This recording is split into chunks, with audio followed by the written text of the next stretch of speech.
when we externalize it.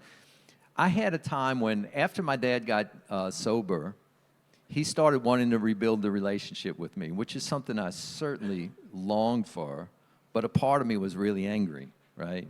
So the part of me wants to sit on his lap, and a part of me wants to pop him, you know? So there's a combination on the inside. And, you know, my dad's Italian, and when Italian men get together, they hug, they kiss, they do that.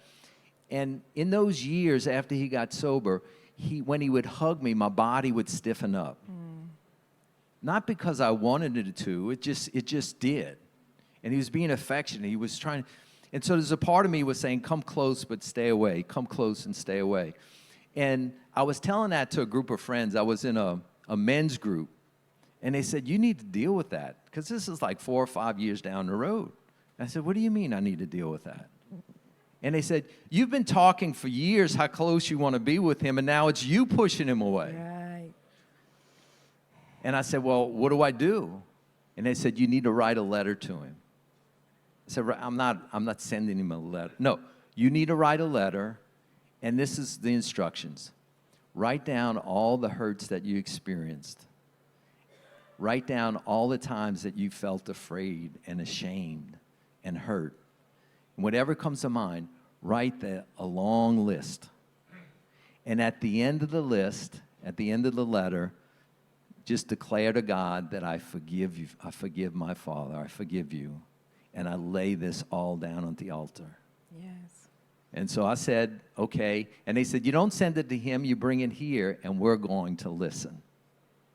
And so I got together with the group of men, and I had wrote this letter.